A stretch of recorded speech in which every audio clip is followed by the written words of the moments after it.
Voici la lecture de la Bible.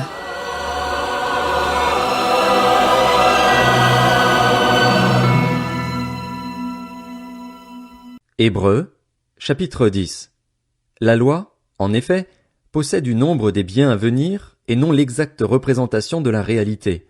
Elle ne peut jamais, par l'offrande annuelle et toujours répétée des mêmes sacrifices, conduire à la perfection ceux qui y participent. Sinon, n'aurait-on pas cessé de les offrir? Ceux qui rendent ce culte, purifiés une fois pour toutes, n'auraient en effet plus du tout conscience de leurs péchés. Mais en réalité, le souvenir des péchés est rappelé chaque année par ces sacrifices, car il est impossible que le sang de taureau et de bouc enlève les péchés. C'est pourquoi, en entrant dans le monde, Christ dit « Tu n'as voulu ni sacrifice ni offrande, mais tu m'as formé un corps. Tu n'as accepté ni holocauste ni sacrifice pour le péché, alors j'ai dit « Me voici, je viens ». Dans le rouleau du livre il est écrit à mon sujet, pour faire, ô Dieu, ta volonté. Il a d'abord dit, tu n'as voulu et tu n'as accepté ni sacrifice ni offrande, ni holocauste ni sacrifice pour le péché, qui sont pourtant offerts conformément à la loi, et ensuite il a déclaré, me voici, je viens, ô Dieu, pour faire ta volonté. Il abolit ainsi le premier culte pour établir le second. Et c'est en raison de cette volonté que nous avons été rendus saints par l'offrande du corps de Jésus-Christ une fois pour toutes. Tout prêtre se tient chaque jour debout pour faire le service et offrir fréquemment les mêmes sacrifices qui ne peuvent jamais enlever les péchés, tandis que Christ, après avoir offert un seul sacrifice pour les péchés, s'est assis pour toujours à la droite de Dieu. Il attend désormais que ses ennemis soient réduits à lui servir de marchepied. En effet, par une seule offrande il a conduit à la perfection pour toujours ceux qu'il rend saints. C'est ce que le Saint-Esprit nous atteste aussi, car après avoir dit « Voici l'alliance que je ferai avec eux après ces jours-là », dit le Seigneur, je mettrai mes lois dans leur cœur et je les écrirai dans leur esprit, il ajoute, je ne me souviendrai plus de leurs péchés ni de leurs fautes. Or là où il y a pardon des péchés, il n'y a plus à présenter d'offrande pour le péché. Ainsi, frères et sœurs, nous avons par le sang de Jésus l'assurance d'un libre accès au sanctuaire. Cette route nouvelle et vivante, il l'a inaugurée pour nous au travers du voile, c'est-à-dire de son propre corps. De plus, nous avons un souverain prêtre établi sur la maison de Dieu. Approchons-nous donc avec un cœur sincère, une foi inébranlable, le cœur purifié d'une mauvaise conscience et le corps lavé d'une eau pure. Retenons fermement l'espérance que nous proclamons, car celui qui a fait la promesse est fidèle. Veillons les uns sur les autres pour nous inciter à l'amour et à de belles œuvres. N'abandonnons pas notre assemblée, comme certains en ont l'habitude, mais encourageons-nous mutuellement. Faites cela d'autant plus que vous voyez s'approcher le jour. En effet, si nous péchons volontairement après avoir reçu la connaissance de la vérité, il ne reste plus de sacrifice pour les péchés, mais une terrible attente du jugement et l'ardeur du feu qui dévorera les adversaires de Dieu. Celui qui a violé la loi de Moïse est mis à mort sans pitié, sur la déposition de 2 ou de 3 témoins. Quelle peine bien plus sévère méritera-t-il donc, à votre avis, celui qui aura foulé aux pieds le Fils de Dieu, qui aura jugé sans valeur le sang de l'alliance grâce auquel il a été déclaré saint et aura insulté l'Esprit de la grâce? Nous connaissons en effet celui qui a dit « C'est à moi qu'appartient la vengeance, c'est moi qui donnerai à chacun ce qu'il mérite ». Il a ajouté « Le Seigneur jugera son peuple ». Oui, c'est une chose terrible que de tomber entre les mains du Dieu vivant. Souvenez-vous des premiers jours, après avoir été éclairés, vous avez supporté un grand et douloureux combat. Tantôt vous étiez publiquement exposé aux injures et aux persécutions, tantôt vous vous montriez solidaire de ceux qui se trouvaient dans la même situation. En effet, vous avez eu de la compassion pour moi dans ma prison et vous avez accepté avec joie qu'on prenne vos biens, sachant que vous aviez au ciel des richesses meilleures et qui durent toujours. N'abandonnez donc pas votre assurance, qui est porteuse d'une grande récompense. Oui, vous avez besoin de persévérance pour accomplir la volonté de Dieu et obtenir ainsi ce qui vous est promis. Encore bien peu de temps, et celui qui doit venir viendra, il ne tardera pas. Et le juste vivra par la foi. Mais s'il revient en arrière, je ne prends pas plaisir en lui. Quant à nous, nous ne faisons pas partie de ceux qui reviennent en arrière pour leur perte, mais de ceux qui ont la foi pour le salut de leur âme.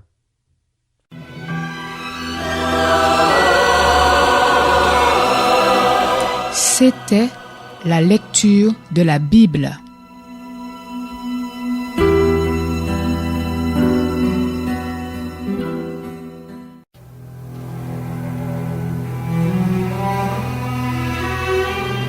Voici la lecture de la Bible.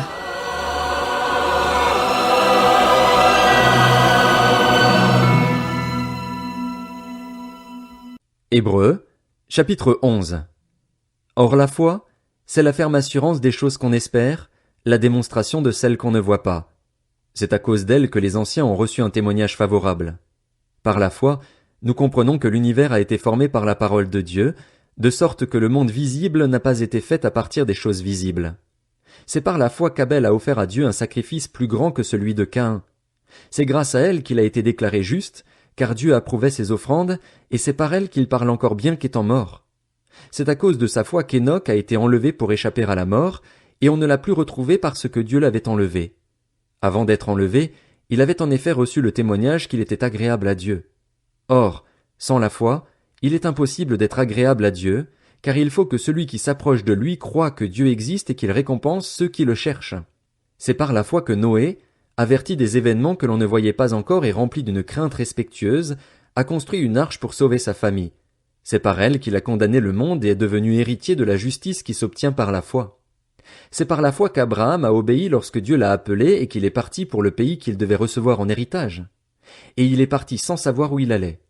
C'est par la foi qu'il est venu s'installer dans le pays promis comme dans un pays étranger.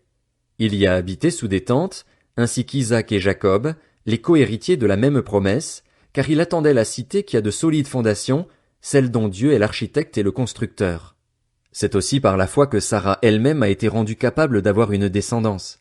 Malgré son âge avancé, elle a donné naissance à un enfant parce qu'elle a cru à la fidélité de celui qui avait fait la promesse. C'est pourquoi d'un seul homme, pourtant déjà marqué par la mort, est née une descendance aussi nombreuse que les étoiles du ciel, pareille au sable qui est au bord de la mer et qu'on ne peut compter. C'est dans la foi qu'ils sont tous morts, sans avoir reçu les biens promis, mais ils les ont vus et salués de loin, et ils ont reconnu qu'ils étaient étrangers et voyageurs sur la terre. Ceux qui parlent ainsi montrent qu'ils cherchent une patrie. S'ils avaient eu la nostalgie de celle qu'ils avaient quittée, ils auraient eu le temps d'y retourner. Mais en réalité, ils désirent une meilleure patrie, c'est-à-dire la patrie céleste. C'est pourquoi Dieu n'a pas honte d'être appelé leur Dieu, car il leur a préparé une cité. C'est par la foi qu'Abraham a offert Isaac lorsqu'il a été mis à l'épreuve. Oui, il a offert son fils unique en sacrifice, bien qu'il ait reçu les promesses et que Dieu lui ait dit « C'est par Isaac qu'une descendance te sera assurée ». Il pensait que Dieu était capable même de le ressusciter des morts. C'est pourquoi il a retrouvé son fils par une sorte de résurrection. C'est par la foi qu'Isaac a béni Jacob et Ésaü en vue de l'avenir. C'est par la foi que Jacob, au moment de sa mort, a béni chacun des fils de Joseph et s'est prosterné, appuyé sur l'extrémité de son bâton. C'est par la foi que Joseph, à la fin de sa vie, a fait mention de la sortie d'Égypte des Israélites et a donné des ordres au sujet de ses ossements. C'est par la foi que Moïse, à sa naissance, a été caché pendant 3 mois par ses parents. Ils avaient en effet vu que l'enfant était beau, et ils n'ont pas eu peur de l'ordre du roi. C'est par la foi que Moïse, devenu grand, a refusé d'être appelé fils de la fille du Pharaon. Il préférait être maltraité avec le peuple de Dieu plutôt que d'avoir momentanément la jouissance du péché. Il considérait l'humiliation attachée au Messie comme une richesse plus grande que les trésors de l'Égypte, car il avait le regard fixé sur la récompense à venir. C'est par la foi qu'il a quitté l'Égypte sans craindre la colère du roi, car il s'est montré déterminé, comme s'il voyait celui qui est invisible. C'est par la foi qu'il a célébré la Pâque et versé du sang afin que le destructeur ne touche pas au premier-né des Israélites. C'est par la foi qu'ils ont traversé la mer Rouge comme un terrain sec, tandis que les Égyptiens ont été engloutis lorsqu'ils ont tenté de passer. C'est par la foi que les murailles de Jéricho sont tombées après que le peuple en avait fait le tour pendant 7 jours. C'est par la foi que Rahab, la prostituée, n'est pas morte avec les non-croyants parce qu'elle avait accueilli les espions avec bienveillance. Et que dirais-je encore? Le temps me manquerait en effet pour parler de Gédéon, de Barak, de Samson, de Jephthé, de David, de Samuel et des prophètes.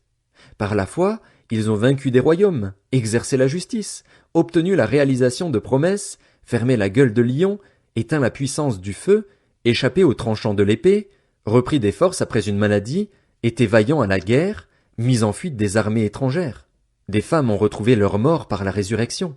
D'autres ont été torturées et n'ont pas accepté de délivrance afin d'obtenir une meilleure résurrection. D'autres encore ont subi les moqueries et le fouet, les chaînes et la prison.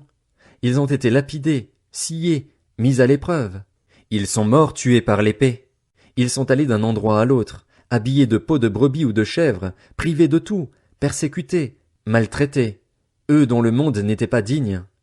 Ils erraient dans les déserts et les montagnes, dans les grottes et les abris de la terre. Tout cela, bien qu'ayant reçu un bon témoignage grâce à leur foi, n'ont pas obtenu ce qui leur était promis, car Dieu avait en vue quelque chose de meilleur pour nous. Ainsi, ils ne devaient pas parvenir sans nous à la perfection.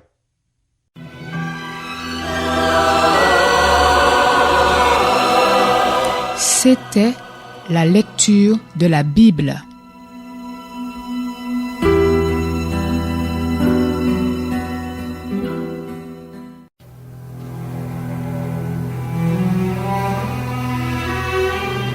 Voici la lecture de la Bible.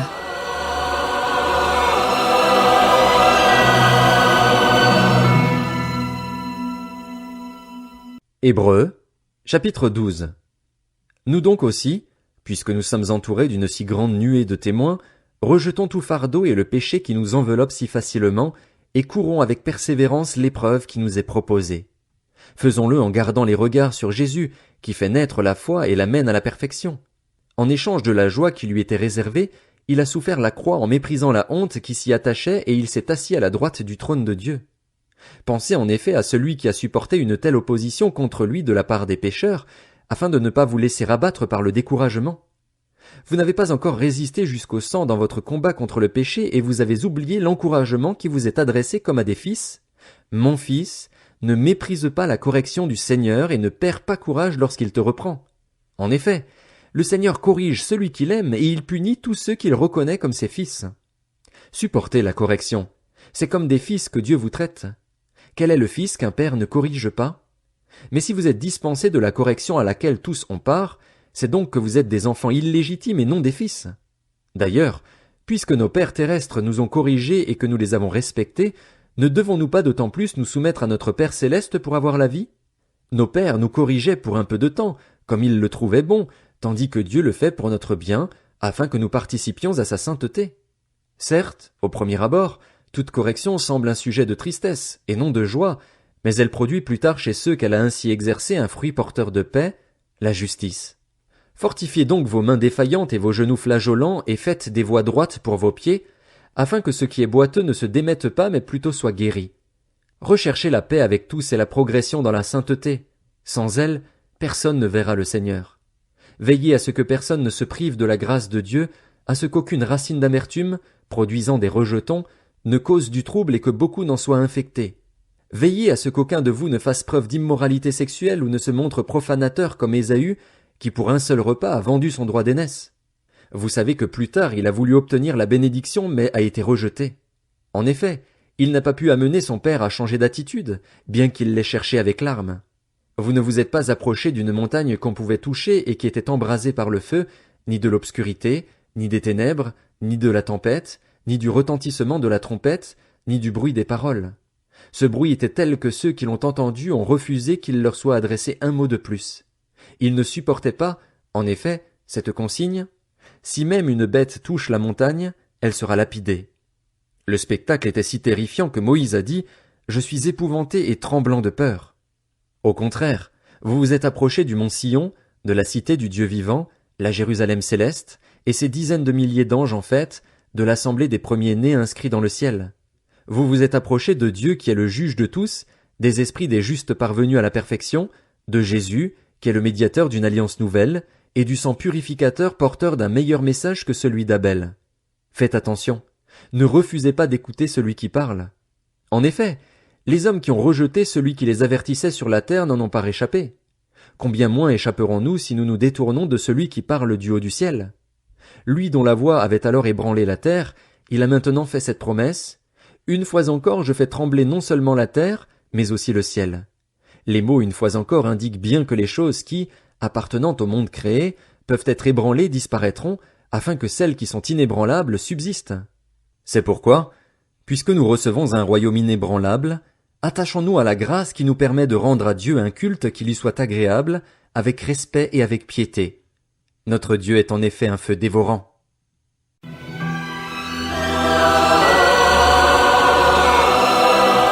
C'était la lecture de la Bible.